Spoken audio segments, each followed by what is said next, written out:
Olha, também posso dizer, quando me convidaram, eu comecei-me a rir e disse que, pá, vocês são malucos da cabeça. Porque isto ou vai correr muito bem ou vai correr muito mal. Exatamente como essa ideia que tu tinhas. A Sorol terminou, a Sorol terminou, a Sorol terminou. Tivesse estudado, a Aurora terminou. A Sorol terminou, a Sorol terminou, a Sorol terminou. Tivesse estudado, a Aurora terminou. A Sorol terminou, a Sorol terminou, a Sorol terminou. Tivesse estudado, a Aurora terminou.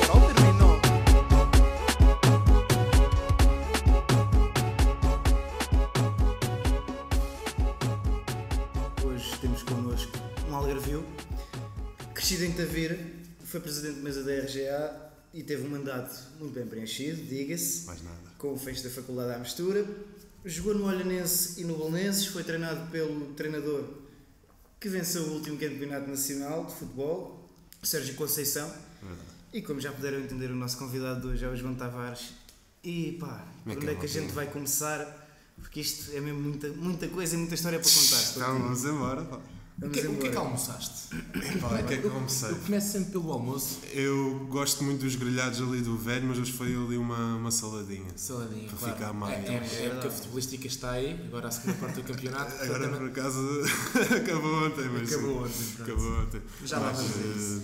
hoje teve de ser para desanuviar. Os créditos são bons, mas uma pessoa não pode exagerar. Claro, é verdade. Especialmente um atleta como tu, de É alta pá, competição. já foi. Então, mas vamos lá falar sobre isso. Calma, queres começar pela bola? Começamos pela bola, porque acho que é um assunto fantástico, não é? Fosse tanta história que o homem tem para contar do Sérgio verdade, Conceição. Pá. Também é verdade. Pá, ó Tavares, conta-nos aí umas histórias do Olhanense. Como é que tu chegaste ao Olhanense? Olha, eu joguei 10 anos em Tavira, no clube da minha terra. E eu por acaso não dava muito nas vistas, porque sempre fui guarda-redes, mas tinha muito excesso de peso. Muito excesso mesmo. E pronto, era obeso. O gordo vai à baliza. O gordo vai à baliza.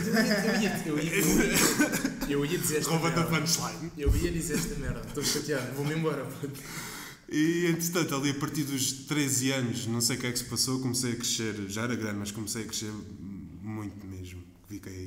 Fiquei visivelmente maior do que os outros. Comecei a perder peso. E depois comecei-me a destacar um bocadinho. E ali é por volta dos 15 anos, a fazer 16, que eu faço anos no final da época, em maio, fui para o Olhanense e foi uma mudança do caraças.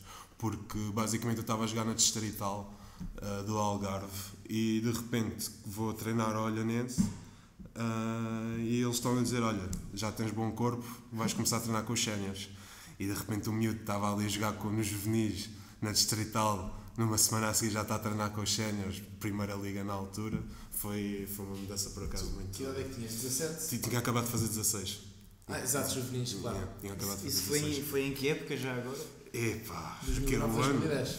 Diria. Sim. Foi aí, pronto, eu sei mais de futebol do que sei de direito, mas eu lembro-me que essa foi o Sérgio Conceição. Não, mas eu em primeiro apanhei o Daoud Fakirá. O Daoud Fakirá, claro. A primeira apanhei o Depois Daoud. transferiu para a TV 24. Sim. Claro. Mas foi muito engraçado porque o Daoud e o Sérgio não têm nada a ver. Não tem nada a ver. Enquanto o Daoud chegava ao treino, cumprimentava os adeptos Deve ser presentes. muito calmo, muito bem Super educado. Acho que foi das pessoas, provavelmente a pessoa mais educada que eu apanhei no futebol.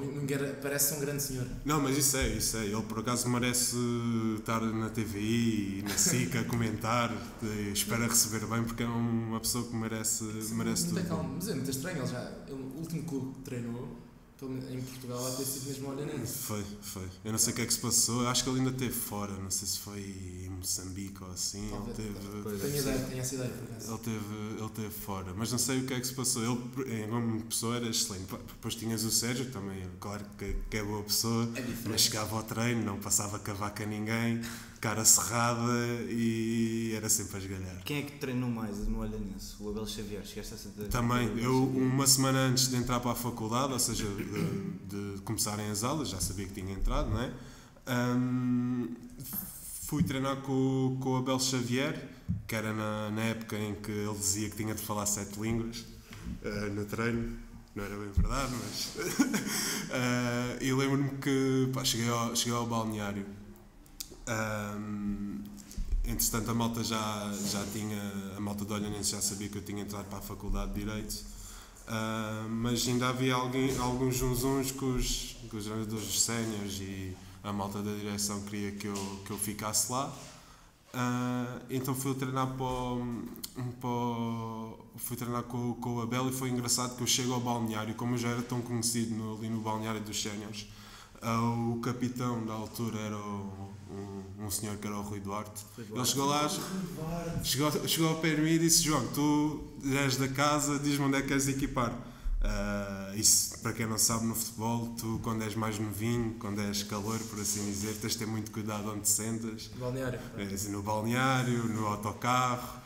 Se não és interpelado e dizes: olha, estás de sentado no colo de X, e tens de ter muito cuidado, indicar muito esta questão da hierarquia.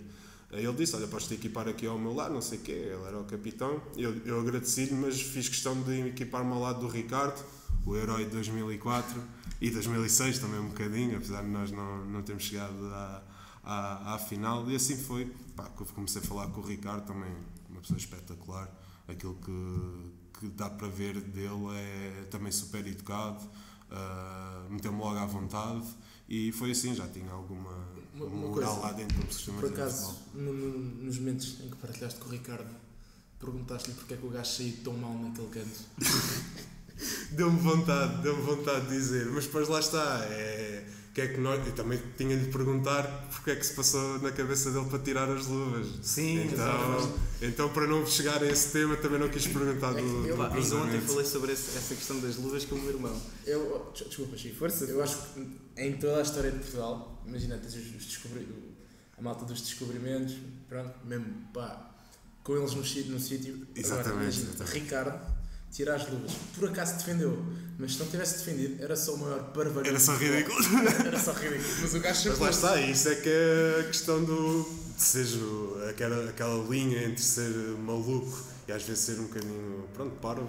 Às vezes define-se ali em uma questão de momentos, se ele não tivesse defendido era só um momento triste. Mas essas questões das maluqueiras do Ricardo, digamos assim, nunca foram tema. Tu também privaste com ele durante pouco tempo? Sim, foi pouco tempo, porque eu quando ele chegou ao Olhanense foi mesmo azar da minha parte, porque eu basicamente tive uma lesão minimamente grave, uma ruptura assim de grande dimensão, no adutor. E foi quando ele chegou, eu basicamente conheci o Ricardo quando estava a receber tratamento. E ele chegou lá, começou logo a falar, nem sabia quem eu era, e começou logo a meter conversa comigo. Ou seja, eu tive azar quando eu estava a treinar nos séniores no ano em que ele chegou, eu lesionei-me, ou seja, depois só consegui voltar a treinar no ano seguinte, que era o ano em que aliás, ele foi para o Olhanense porque ele gosta de jogar golfe, e que não falta lá no Algarve é campos de golfe, então aquilo foi para fazer uma perdinha. Mas pronto, vamos falar aqui, e não me entendas mal, mas da parte que interessa. Sérgio Conceição. Sérgio Conceição, como é que é ser treinado pelo Sérgio Conceição? Na altura tinhas ideia ou achavas sequer que era possível ele chegar a ser campeão nacional? É assim, campeão não digo, mas eu tinha a percepção que ele ia chegar longe. Aliás, eu sempre defendia que eu gostava de vê-lo no Sporting, que era o meu. Antes de ir para lá os Jorge Jesus, eu sempre defendia, e a malta, como não o conhecia muito bem. Ele estava no Guimarães. Ele estava acho que no Braga. Acho que ainda estava no Braga. Tanto que perdeu a final contra o Sporting. Sim. E aquilo que. Uma coisa é certa, tirar o chapéu, aquilo que ele era como jogador, era como treinador. Sim. Não vale a pena.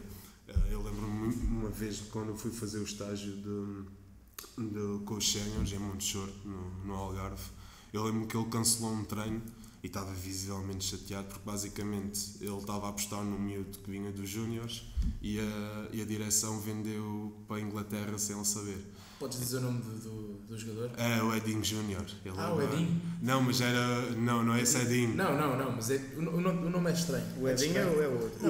O pai dele jogava no Guimarães e fez parte daquele negócio que o Pedro Barbosa estava no Guimarães, foi para o Sporting. Sim. E ele estava no Sporting e no Sporting foi para o Guimarães, era o pai dele. E esse rapaz tinha mais um ano ou dois do que eu e estava a ser aposta. E o Sérgio basicamente meteu-se no carro com a equipa técnica, que é a equipa técnica que eles têm no Porto, e pelo que se conta invadiu a sala da direção E não foi, como devem imaginar, não foi muito simpático. Ele nota-se que tem assim um feitio um bocado mais. Mas sempre teve, atenção. Sim, ele sempre teve. Ficar surpreendido Ele com sempre as teve. reações Ele dele. sempre teve. Eu acho que já vos contei esta história. Ele uma vez fez uma. A mim já contaste.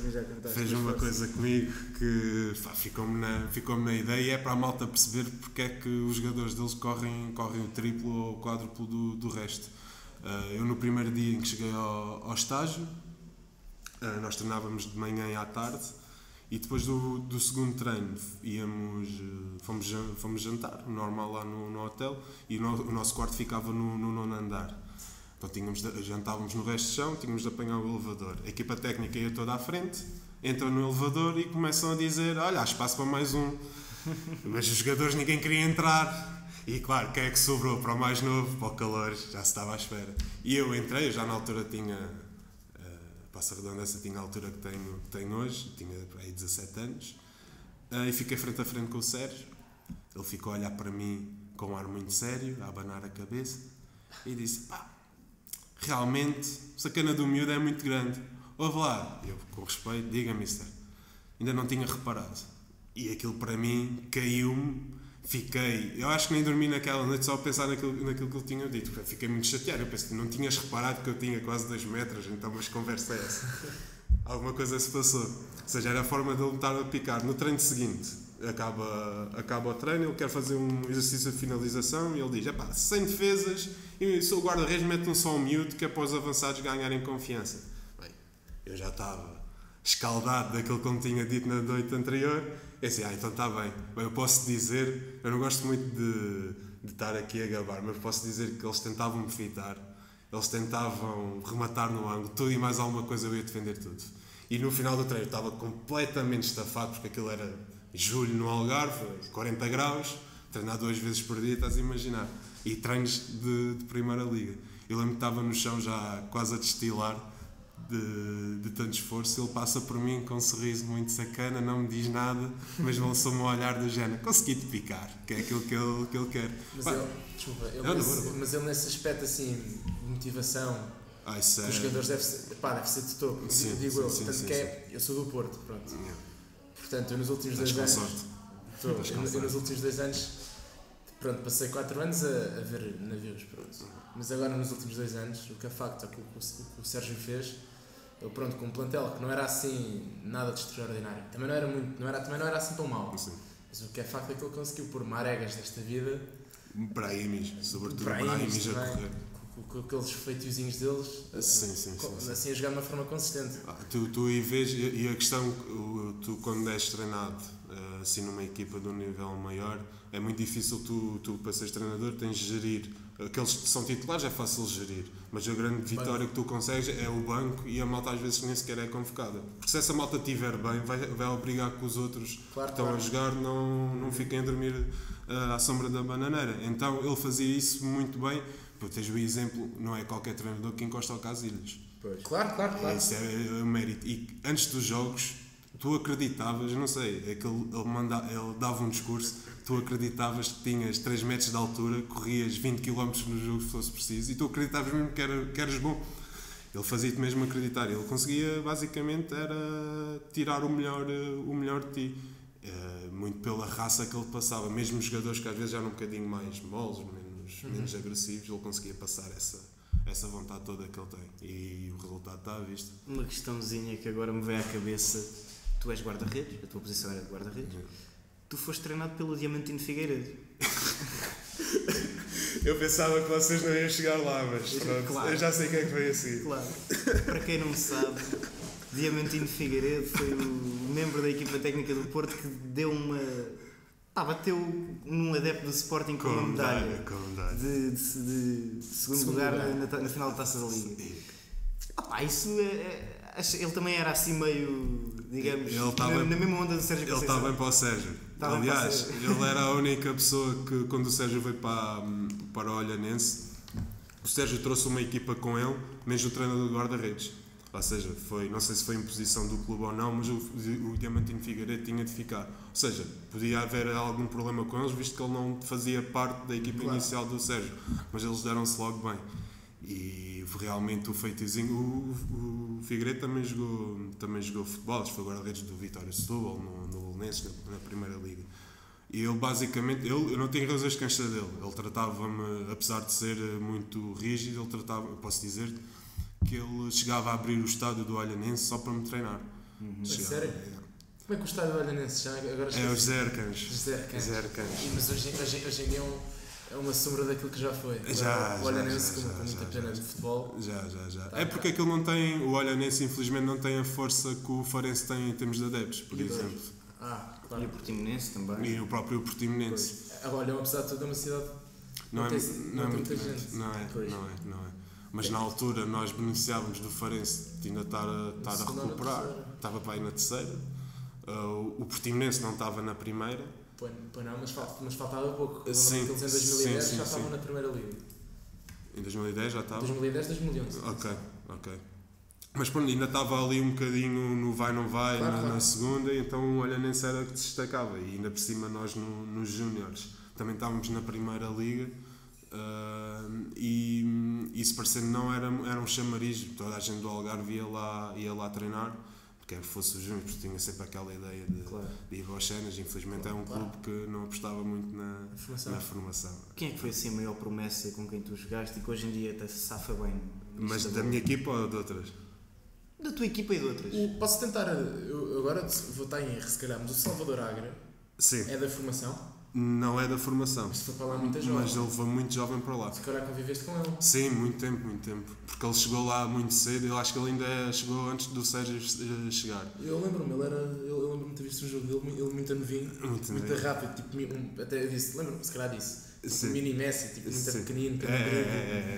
E ele era muito raçudo, por acaso. O Sérgio gostava dele por isso. Era um bocadinho um jogador tipo o Sérgio, não era muito alto, extremo, raçudo, não tinha a qualidade dele. Eu era para já ter dito isto antes, mas depois continuámos a conversa. Mas hoje em dia, o Sérgio Conceição, como treinador do Porto, obviamente que tem muitos inimigos, mas a maior parte das pessoas da nossa idade, pronto, não têm a obrigação de se lembrar do futebol dos anos 2000. Mas acho que há muita gente que se esquece do facto de que o Sérgio Conceição é dos poucos jogadores da história do futebol mundial que tem um hat-trick contra a Alemanha, contra o Oliver Kahn no Euro 2000. Nem o Ronaldo, nem o Eusébio, o Sérgio Conceição, 3 gols. É verdade. Não, ele por acaso ele teve uma boa carreira. Quando ele contava as histórias lá de Itália, que deve ter sido dos clubes sem na Lazio que ele se destacou mais. Ele aprendeu muito em nível de defensivo, porque ele realmente é muito bom nesse aspecto. Mas temos jogadores na minha equipa de formação, eu acho que ninguém se safou, sinceramente, e eu joguei com muitos com muita qualidade, mas por uma razão ou outra nenhum chegou à Primeira Liga. Realmente era uma pena, e nós tínhamos muita qualidade. Em termos de malta da minha idade, eu joguei contra o Sporting e contra o Benfica, se calhar está melhor o Bernardo Silva. Chegaste a jogar contra o Bernardo Silva? Joguei, e eu por acaso arrependo-me porque eu...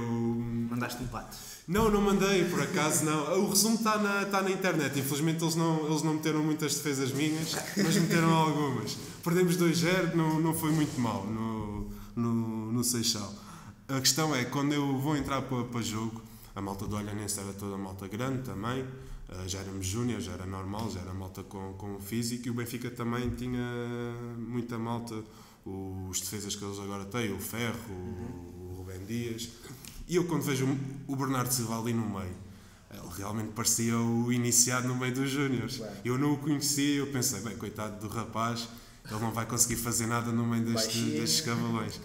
Basicamente ele destruiu a minha defesa por completo. E o Benfica ganhou por culpa dele, porque os passos que ele fazia era mesmo de morte.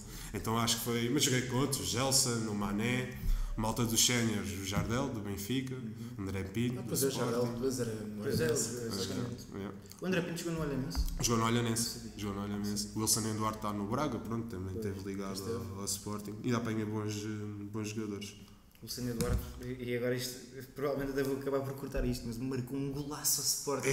Foi. E ele estava emprestado pelo Sporting, aquilo foi horrível. Eu lembro-me muito, o Wilson também é um rapaz 5 estrelas, ele fazia muitas apostas muitas vezes com os barbeiros lá da zona.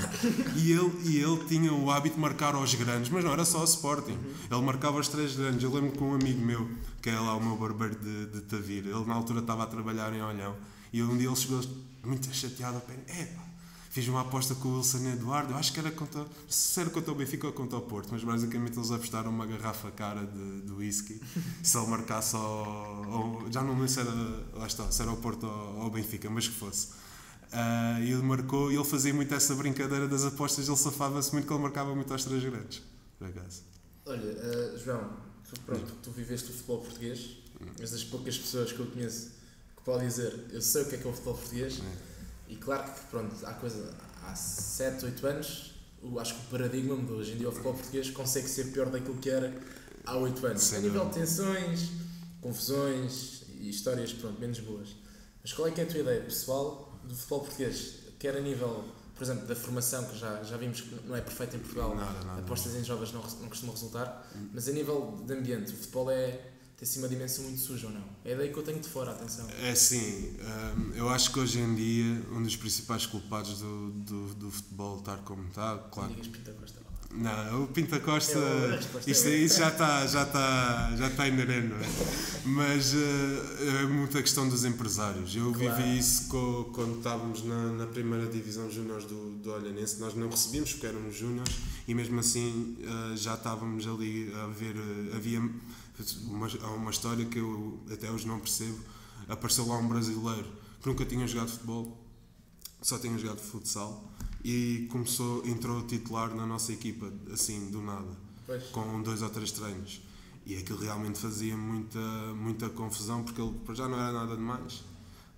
Mas começava-se a ouvir muitas histórias ali já naquela divisão, que os empresários é que escolhiam quem joga e quem não joga. Quem joga, exatamente. Então acho que chegou a uma altura que se não tiveres empresário é praticamente impossível. É praticamente impossível. Eu por acaso sempre fui muito persistente, e mesmo quando fui para o Belenenses e para o Casa Pia eu não telefonei a ninguém, simplesmente apareci lá. Claro. E comecei a treinar. A questão é, mesmo tendo ficado nos clubes, eu sentia que se calhar não era muito levado a sério, porque não fui metido lá por X ou por Y. Claro, e os clubes hoje em dia gostam do dinheiro dos empresários. Mas eu acho que, sinceramente, a maior parte das vezes não lhes é benéfico. E tens agora o caso do Olhanense, também tinha muitos empresários ligados lá ao clube, e agora o que é que isso lhes serviu? Não lhes serviu nada, porque basicamente eles vendiam um jogador e sei de histórias, por exemplo, por 200 mil euros. Por exemplo, o caso do capitão do Feirense, o Babanco, que jogou também no Olhanense. Eu lembro que ele foi vendido por 200 ou 300 mil euros e o Olhanense não viu dinheiro nenhum. Claro, mas isso parte-se do processo todo. Ou seja, chega uma altura que os clubes não conseguem sustentar-se com esse tipo de negócios. Então acho que há muito isso, aproveita-se muito, e há muita malta a ganhar com o futebol que não devia. Só para passar agora do futebol para a frente, tu entraste em Direito e tiveste todo um processo de mudança de vida, porque deixaste uma carreira futebolística e entraste para uma carreira académica, digamos assim. Como é que foi esse processo de mudança todo, de vir para cá? É assim, eu por acaso nunca tive eu tenho muita família aqui em Lisboa, e se calhar por isso eu não tinha muita vontade de vir para Lisboa. Porquê? Porque eu, como venho no meio pequeno, fazia muita confusão quando vinha para cá. Eu lembro quando era muito pequeno, até fiquei traumatizado a andar de metro, porque eu num dia levei para aí uns 10 empurrões, sem exagero, e como pronto, devia ter, sei lá, uns 10 anos, aquilo fez-me uma confusão enorme e não gostava da cidade. A verdade é que com o tempo fui aprendendo a gostar de estar cá. Tive sorte quando eu vi o meu irmão estava cá a trabalhar, então foi assim uma mudança mais soft, porque ainda quando chegava a casa ainda tinha a comida feita. Já não aconteceu no ano seguinte, mas o meu problema é que eu nunca deixei a vida do futebol. Aliás, no meu primeiro ano eu treinava todos os dias no Belenenses, e isso não me beneficiou muito aqui, porque realmente eu saí das aulas de manhã, ia treinar e chegava a casa estafado todos os dias. Imagina isto durante meses. Então, se calhar nunca demorou muito tempo até eu conseguir afastar o futebol na totalidade, estás a perceber? Porque realmente é a minha droga, por assim dizer. É o meu vício e não consigo, e foi difícil deixar. Mas explica só aí, acabaste 12º ano, entraste na faculdade, estavas ainda no Algarve, no Olhanense, e como é que foi todo o processo de entrar na faculdade e de assinares, pelo Belém? Como é que foi? Olha, neste caso, desvinculares-te do Olhanense. Olha, por acaso foi uma história engraçada, porque o Olhanense depois não me queria dar, basicamente aquilo era uma carta, não queria-me dar a carta para eu assinar pelo Belenenses, porque eu tinha um problema que eu tinha contrato de formação com o Olhanense. E tive sorte que o senhor que me dava, basicamente nós tínhamos uma carrinha que via desde Vila Real de Santo António até Olhão, que apanhava vários jogadores.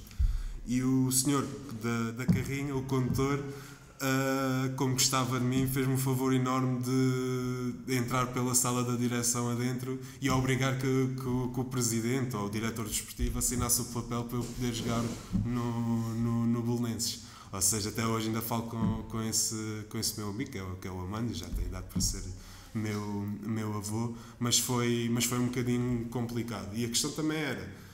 eu não queria ficar lá em baixo no Olhanense porque não tinha perspectiva nenhuma lá, porque era um clube que não apostava na formação.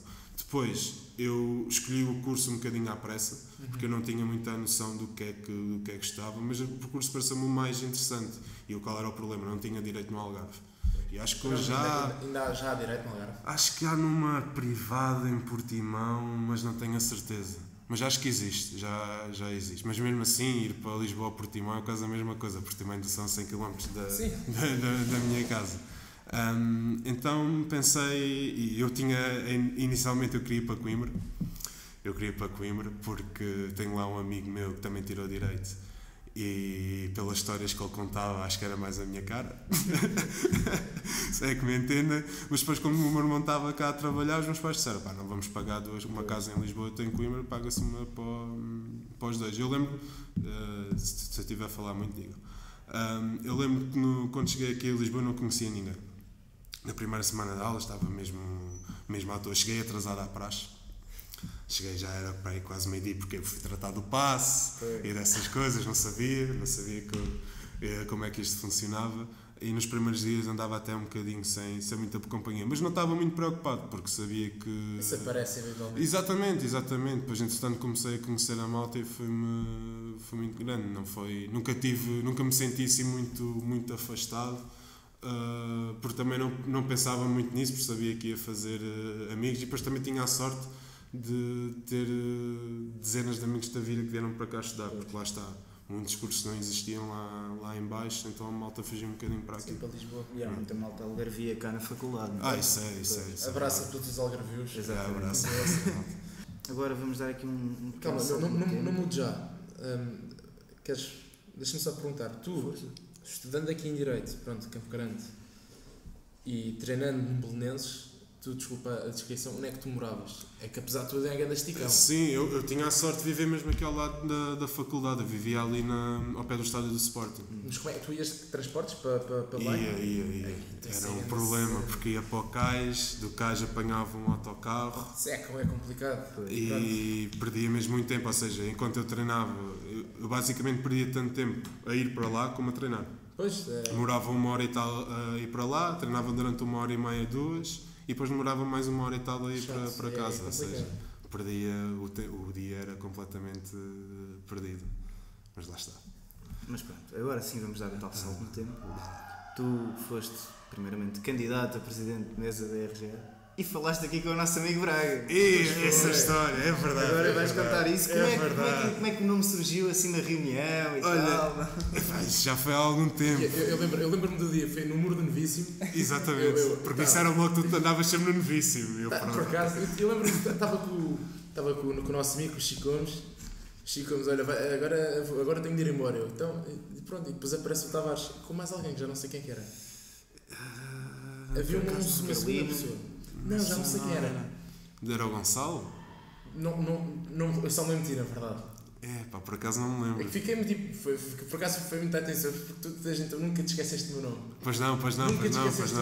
E desde então, pronto, como é que é João? Eu, incrível. Também eu não me faço, primeiro é o meu logo aí, não tinha grandes dificuldades. Mas foi engraçado porque basicamente a malta se calhar mais nova não sabe, mas na altura a lista que era a lista que eu fazia parte, era a lista única.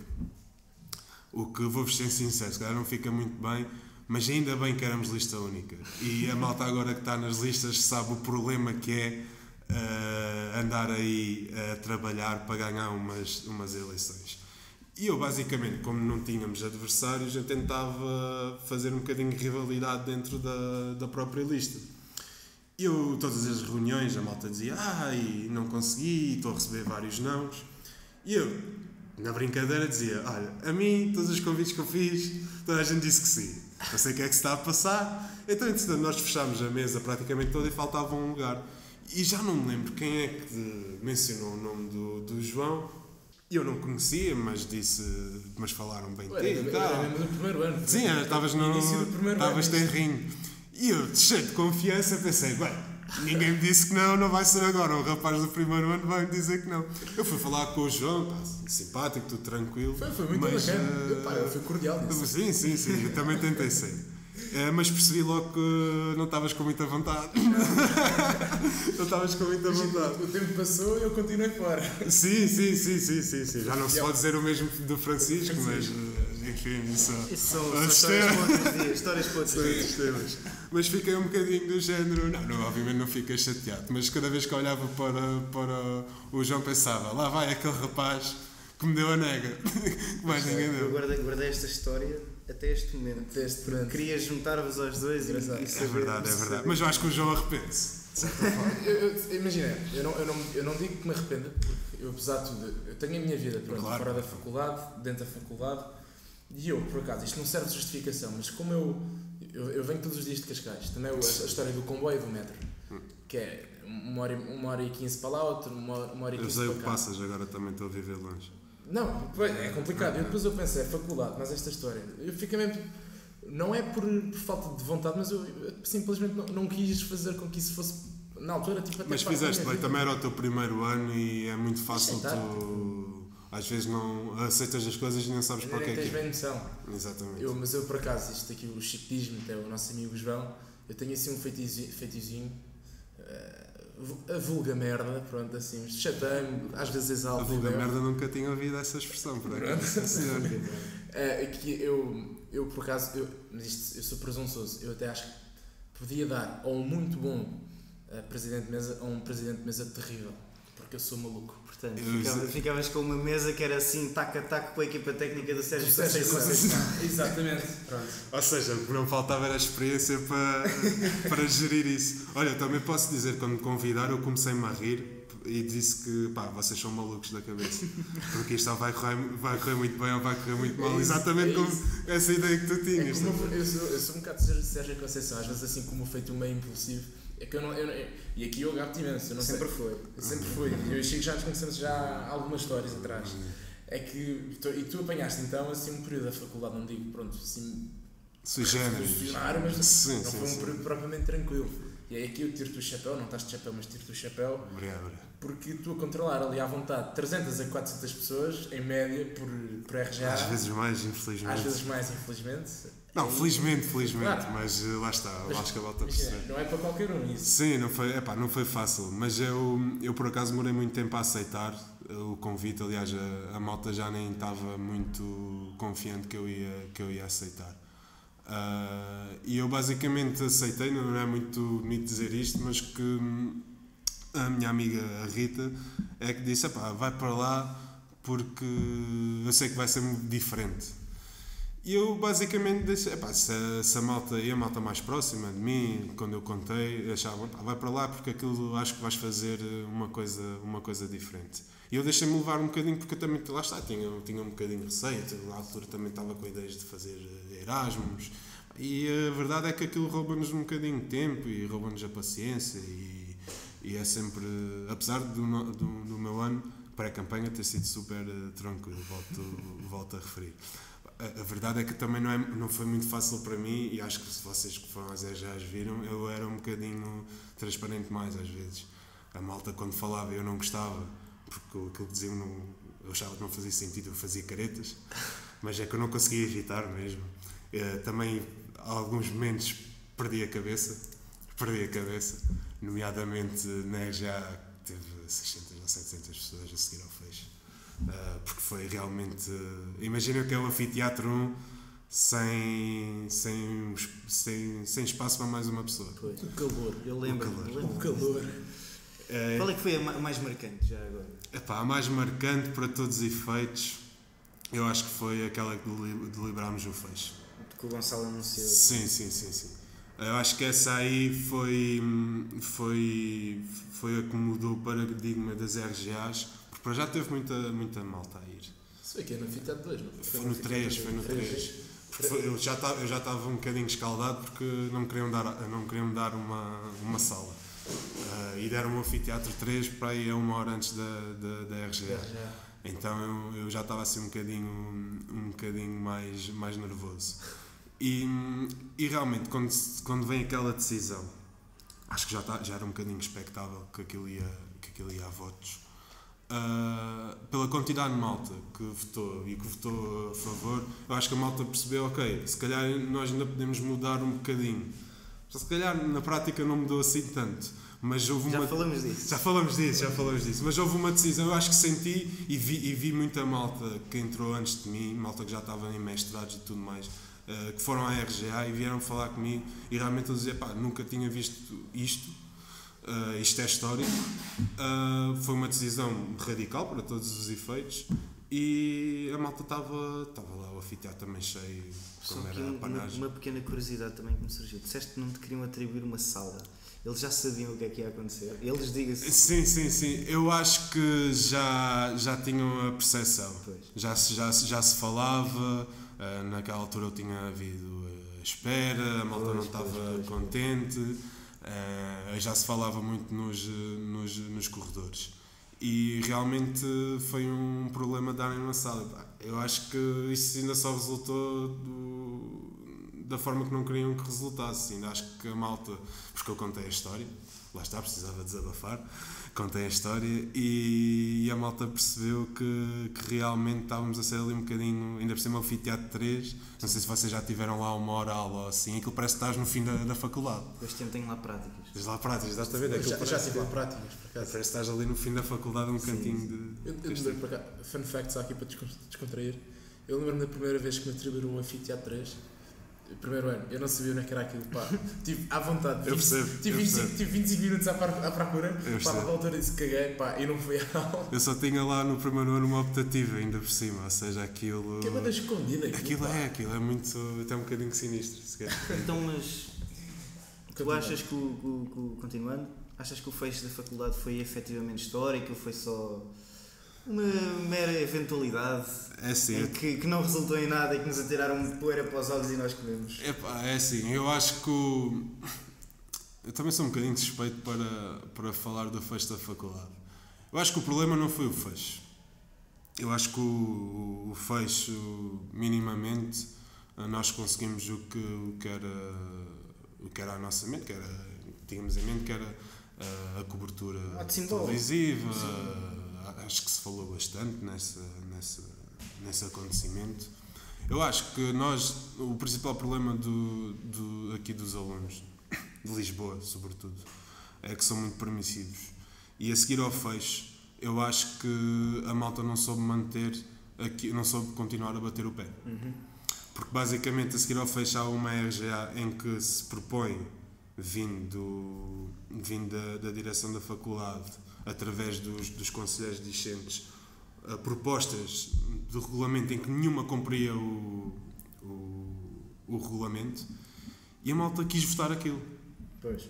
Ou seja, eu lembro-me de tu na altura falares disso e eu concordar tanto contigo. É verdade. Depois fui das únicas pessoas que votou daquilo que tu também querias. E eu basicamente no final da votação passei-me, admito. Porque eu não queria, lá está, eu não queria que a minha opinião fosse influenciadora daquilo que era a decisão da RJ, então que só quis falar depois da votação.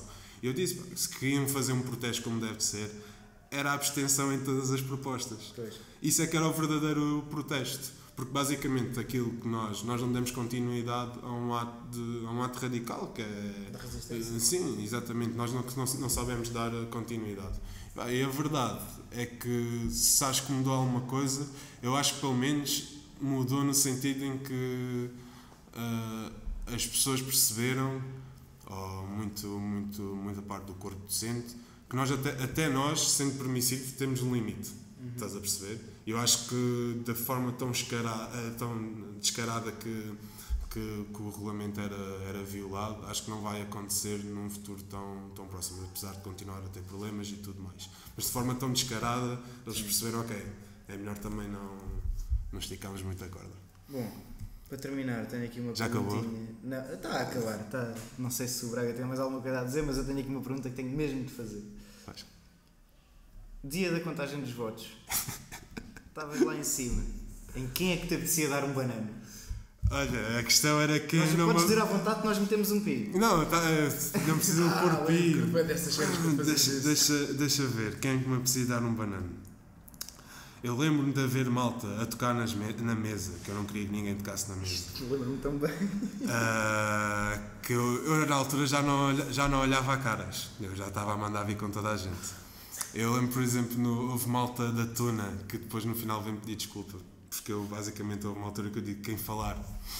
Eu tomava atitudes drásticas porque estávamos numa altura assim um bocadinho controlada e eu sei que a malta da Tuna começou tipo, a mandar bocas e a esconderem-se e eu não sabia quem que era, então foi assim um momento um bocadinho cómico.